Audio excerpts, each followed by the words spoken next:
Hi guys, welcome to the channel and hope you are guys doing fine and are fine. Today the topic I thought of speaking is about the myths, busting the myths of Thunderbird 350. Like आपने सुना होगा like हाथी पाल रखा है, not a ride bike, क्योंकि ये same process से मैं गया था जब मुझे थंडरबर्ड चाहिए थी. तो लाइक बेसिक चीज़ें, आप कुछ नया चाहते हो like phone, headphones, whatever, bike, car, आप पहले क्या करते हो? Google, YouTube. सेम मैंने किया, गया गूगल, यूट्यूब पे डाला थंडरबर्ड 350 और उसके आगे मुझे सिर्फ यही रीज़न है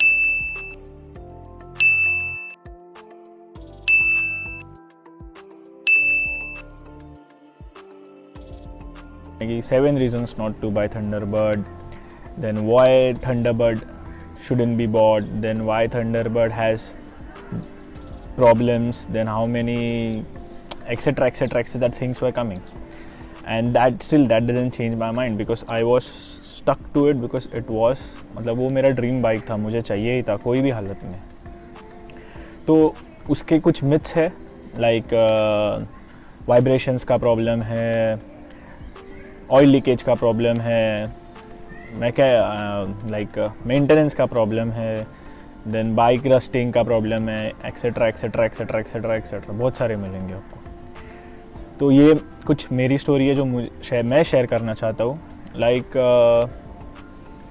this March I completed 2 years, like 2 साल हो गए मेरे पास थंडरबर्ड 350 BS4 2018 वर्जन हो गया और more than 10,000 kilometers I have ridden over it. तो I guess मैं एलिजिबल हूँ कुछ बात करने के, एक्सप्लेन करने के लिए या फिर कुछ पॉइंट्स रखने के लिए. इसी तरह मुझे बाइक में इंटरेस्ट इतना नहीं था स्टार्टिंग में, बट इवेंचुअली एक सर्टन एज होता है जिसमें आपको इंटरेस्ट आ जाता है बाइक में. लाइक डेफिनेटली बॉयज़ में, गर्ल्स में एक एज होता है जिनको पहले से पसंद आता है और जिनको कुछ एक एज में इंटरेस्ट आ जाता है. सो उस वक्त मुझे इतना पता था कि मुझे कोई हाई स्पीड वाली बाइक नहीं चाहिए, मुझे एक क्रूज़र बाइक चाहिए जिस पर मैं कंफर्टेबली राइड कर सकूं. तो मैंने कभी सोचा नहीं था कि मैं थंडरबर्ड या फिर बुलेट ले लूँ. मुझे एक क्रूज़र बाइक चाहिए था क्योंकि मेरा ये मिसकंसेप्शन था कि मैं कभी बुलेट नहीं चला पाऊँगा क्योंकि वो एक हैवी बाइक में मानी जाती थी. तो मैंने सोच लिया था कि शायद एवेंजर ही लेना होगा, जो फर्स्ट एवेंजर थी, not the new street ones, क्योंकि ये 2016 की बात है. तो मैंने घर पे बात की, कन्विंस करने को ट्राई किया और वो रेडी हो गए.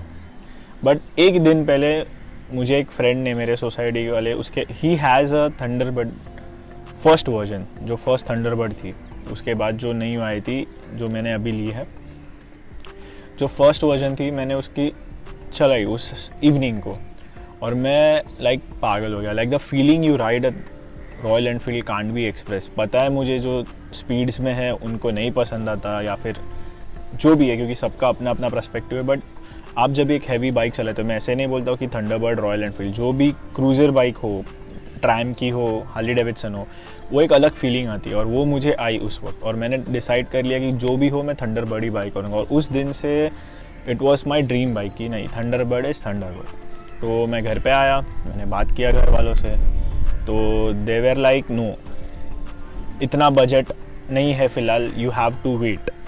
तो ऑब्वियसली मुझे वेट करना पड़ा, but 2 years later I got it anyway. Like जो बोलते हैं आप दिल से चाहते हो मिल जाता है, तो मिल गया.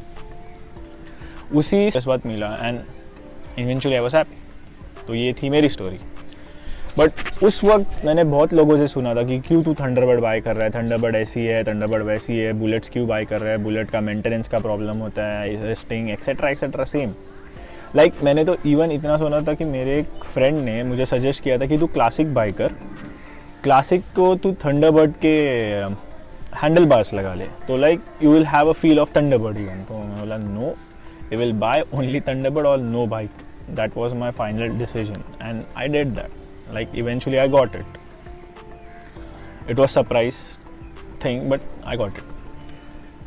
तो इतने 2 साल राइड करने के बाद मैंने कुछ प्रोज और कॉन्स मुझे एक्सपीरियंस है, पता है किस किस को डिफरेंट होंगे, बट जो मुझे प्रोज और कॉन्स लगते हैं और जो सब लोग बेसिक इस पे हमें क्रिटिसाइज करते हैं Thunderbird whatever Royal Enfield bikes को, like they are rusting problem, mileage problem, etcetera vibration problems, but ये मैं प्रोज और कॉन्स नहीं रख रहा हूँ। मेरे जो प्रोज और कॉन्स है जो मुझे लगता है मैंने एक्सपीरियंस किए है उस बेसिस पे, और वो जनरल नहीं है, तो बेसिक से थोड़े बहुत अलग। तो फर्स्ट मैं बात करना चाहूँगा कॉन्स के ऊपर ऑब्वियसली, क्योंकि थोड़ा प्रोस अच्छा लगता है, पहले बुरा सुन के फिर अच्छा सुनना अच्छा लगता है इसलिए। तो कॉन्स मुझे ये लगा थंडरबर्ड का आज सबसे बड़ा is like the speedometer thing, like speedometer cluster है जो बारिश में हैवी रेन्स के टाइम वाटर कैसे ना कैसे तो पेनिट्रेट हो जाता है, और जब पेनिट्रेट हो जाता है तो उस पर लाइक मॉइस्चर आना शुरू हो जाता है, तो लाइक आपको आपके स्पीडोमीटर मिरर पे मॉइस्चर दिखना स्टार्ट होता है। एंड अगर कुछ ज़्यादा ही राइड कर लिया आपने तो वो डिस्प्ले है क्लस्टर के वो फ्लिकर होने लगता है और शायद गायब हो जाता है और कुछ दिन बाद आ जाता है। सेम मैंने एक्सपीरियंस किया था मेरे फर्स्ट रेंज में, क्योंकि मेरी bike I had got on March 8, तो ऑब्वियसली मेरा फर्स्ट 2 रेंज हो चुके थे, लाइक एक ईयर कंप्लीट होने में मुझे 2 मानसून्स मिल चुके थे। तो फर्स्ट मानसून में ये सीन हुआ था, but it was okay. But second monsoon में मेरा स्पीडोमीटर क्लस्टर पूरा गायब, डिस्प्ले पूरा गायब, इवन आफ्टर रेंज कुछ नहीं आया ही नहीं वापस, और फिर उसके नीडल्स भी वर्क होना बंद हो गए थे। तो I went to my local mechanic where I gave it for servicing. So उसने मुझे क्या बोला कि मैं ये रिपेयर कर सकता हूँ और ये चलेगा भी, बट मैं इसकी गारंटी नहीं लेता कि ये ज़्यादा टाइम चलेगा या कम टाइम चलेगा। इट्स लाइक मैं बना दूंगा, बट अगर ये कल के कल ख़राब हो गया तो तुम मुझे आके पकड़ोगे और फिर वो मुझे महंगा पड़ेगा, क्योंकि उसका प्राइस 8 to 9,000 के ब्रैकेट में आता है स्पीडोमीटर का। तो ही सजेस्टेड मी कि तू एक बार जाके ऑफिशियल सर्विस सेंटर में बात कर ले, अगर कुछ चेंजेस हुआ और कुछ कर पाए तो डेफिनेटली हो सकता है। मैं वापस घर पे आया, I check the booklets which we get when, मतलब आप जब बाय करते हो बाइक तो आपको एक बुकलेट्स आता है पेपर्स के साथ, तो बुकलेट में लिखा था कि 2 years वारंटी है, जो भी पार्ट्स है वो इंटरनली डैमेज्ड हो या कंपनी थ्रू डैमेज्ड हो तो आपको रिप्लेसमेंट फ्री मिलती है 2 years की वारंटी में। और लकीली मेरा तो कोई प्रॉब्लम नहीं था, तो I went to the service centre, वो लोग ने चेक किया, लाइक दे थरोली चेक कि डैमेज्ड है अपने साइड से या फिर अपन ने किधर उसे माइनर एक्सीडेंट या फिर डेंट में कुछ अपनी तरफ से नहीं है। दे चेक इट थरोली और फिर वो चेंज कर दे, और उस हिस्से मुझे कुछ 9,000 रुपीज़ बच गए मेरे, क्योंकि अगर मेरी तरफ से डैमेज होता तो मुझे वो बदलने में 9,000 रुपीज़ लगते थे विद लेबर चार्जेस इंक्लूडेड, तो मेरे 9,000 रुपीज़ बच गए थे। तो इसलिए मुझे लगता है ये सबसे बड़ा कॉन है, क्योंकि मैंने बहुत सारे थंडरबर्ड जो मेरे वोकल में है और मेरे फ्रेंड्स में जो इनके पास है उनसे भी बात की, तो वो लोग वही कहते हैं। तो इसलिए मैंने ये बारिश में एक थंडरबर्ड कवर्स बाय कर लिए थे। मैं इसकी लिंक ये आई कार्ड में दूंगा, आप चेक कर सकते हैं वो वीडियो, मैंने उसके ऊपर एक वीडियो बनाया था। सेकेंड जो कॉन है मुझे लगता है थंडरबर्ड का, वो है pillion seat. Like rider seat is comfortable no doubt, but जो पिलियन सीट है for a long ride like after 2-3 hours थोड़ा बम में पेन होने लगता है पिलियंस के। लाइक मैंने मेरे फ्रेंड से सुना है, क्योंकि मैंने आज तक अलीबाग, भंडारदारा और ऐसे बहुत सारे आसपास के राइड्स की है, तो उसमें पिलियन थे मेरे पीछे, तो ऑब्वियसली उन्होंने मुझे जो उनका एक्सपीरियंस था और मुझे साथ हुआ तो मैंने बताया। एंड आई लाइक मैंने खुद भी बैठ के देखा है, तो या ऐसे नहीं है कि उसमें कुशनिंग नहीं है, बट जो भी कुशनिंग है is not soft enough to like long ride के लिए। तो आप इवेंचुअली सीट चेंज कर सकते हो, और वो भी मेरा भी प्लान है कि मुझे सीट चेंज करना है इवेंचुअली कुछ टाइम बाद। After maybe this range I will change the seats and get the bucket seats. So ये मुझे सेकेंड कॉन लगा थंडरबर्ड का। थर्ड कॉन इस मुझे ऑफिशियल थंडरबर्ड सेंटर से हुआ था कि like first two service, like they say it's free service, but free service में आपको फर्स्ट सर्विस के बाद वो बताते हैं कि वो लेबर चार्ज उसमें ऐड नहीं करते। फ्री सर्विस का मतलब ये नहीं कि आपकी सर्विस फ्री में होती है, आपके जो पार्ट्स हो जो चेंज करते हैं like oil filter, air filter और वॉट एवर जो आप पार्ट्स चेंज करते हैं वो उसको चार्ज करते हैं विद टैक्स। बट वो लोग लेबर चार्ज ऐड नहीं करते फर्स्ट 4 सर्विस, क्योंकि थंडरबर्ड के साथ आपको 4 सर्विस, क्लासिक के साथ भी शायद मिलते हैं बट मुझे पता है थंडरबर्ड के साथ आपको 4 सर्विसेज फ्री मिलते हैं। तो 4 सर्विस में फ्री मतलब they don't add labour charges, बाकी चार्जेस तो वो ऐड करते हैं। तो ऐसे मत समझिएगा कि पूरा फ्री हो, जो मुझे लगा था और मैंने एक्सपेक्ट किया था। और उसके बाद वही एक्सपीरियंस है मैं बता, क्योंकि मेरे फर्स्ट 2 सर्विस थे वो 2000 के अप्रॉक्स में हो गए थे, बट वो लोग ने थर्ड सर्विस में मुझे 3600 का बिल थमा दिया था। लाइक दे सेड कि आपका व्हील आउट हो गया था, फिर एक्सेट्रा एक्सेट्रा, थोड़ा इधर ये था वो था कर करके उन्होंने उतना लिस्ट बना दिया था। मैंने उनको ये भी बोला कि मैंने ना बड़ा राइड किया है ना मैंने ऑफ रोडिंग किया है, तो व्हील बैलेंस और व्हील आउट का सीन नहीं आता। बोला नहीं सर, बट वो लोग ने एक्चुअली, मैं कभी बाइक वहाँ पे छोड़ के जाता नहीं था, मैं वहाँ पे हमेशा रुकता था भले कितना टाइम लगे। एक बार तो मैं 4 है ना 5 आवर्स रुक चुका हूँ, बट मैं कभी छोड़ता नहीं था क्योंकि मुझे देखने अच्छा लगता था बाइक को जो लोग सर्विस करते थे। तो हाँ, वो लोग ने सब निकाला था, सब जो मेंटेनेंस करना था किया और उसका बिल मुझे दिया, बट वो मुझे थोड़ा लाइक डाउट लगा। मैं आपको एक सजेशन देना चाहूँगा कि आप उस बाइक का सर्विसिंग हो आपके, तो आप 4 सर्विसिंग के बाद भारी कोई लोकल मैकेनिक ढूंढ के सर्विसिंग चालू कीजिएगा, क्योंकि ये सीन होता है कि जब 4 सर्विस कंप्लीट होते हैं तो वो 750 to 800 रुपीज़ का लेबर चार्ज ऐड करते हैं आपके बिल में। तो उसके साथ जो वर्क करते हैं, जो भी आपके पार्ट्स चेंज होंगे और उसमें 800 ऐड होएगा। तो आपको अगर बजट का प्रॉब्लम नहीं है और आपको ट्रस्टवर्दी लगता है तो आप ज़रूर जाइएगा। मुझे थोड़ा ट्रस्टवर्दी नहीं लगा था वो जगह, और इवेंचुअली अभी तो वो बंद हो गया है, बोरोली में था, तो ऑब्वियसली वो शायद अच्छा नहीं था वो नहीं मालूम मुझे, बट मुझे ट्रस्टवर्दी नहीं लगा था, इसलिए मैंने लोकल मैकेनिक ढूंढ लिया था। तो ये एक टिप मैं देना चाहूँगा कि आप एक लोकल मैकेनिक ढूंढ लें, वहाँ पे आपको थोड़ा बजट में भी आ जाएगा और इवेंचुअली आपके चलाने के ऊपर है, क्योंकि अगर आप अच्छे से नहीं चलाओगे तो आपको खर्चा उतना अच्छा कम नहीं आएगा, और आप जितना अच्छा चलाओगे उतना खर्चा आपको कम आएगा। I forgot this point to add, so adding it before just editing the video. The 4th con, which is the Thunderbird mirrors, which we get the stock mirrors. तो like जब भी आते हैं तो एक्चुअली आफ्टर थोड़ा ride करने के बाद it starts getting loosen up, तो लाइक बार बार व्हेन यू सेट इट बार बार नीचे आते रहते हैं मिरर्स।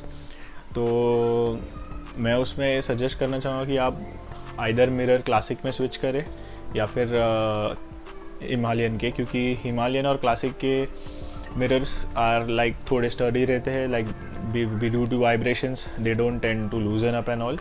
तो आप उसमें स्विच करिए। मैंने खुद ही क्लासिक में स्विच किया था क्योंकि मुझे थोड़ा विंटेज लुक चाहिए था। अगर आपको बैक टिंट चाहिए तो आप ज़रूर हिमालयन में स्विच कर सकते हैं।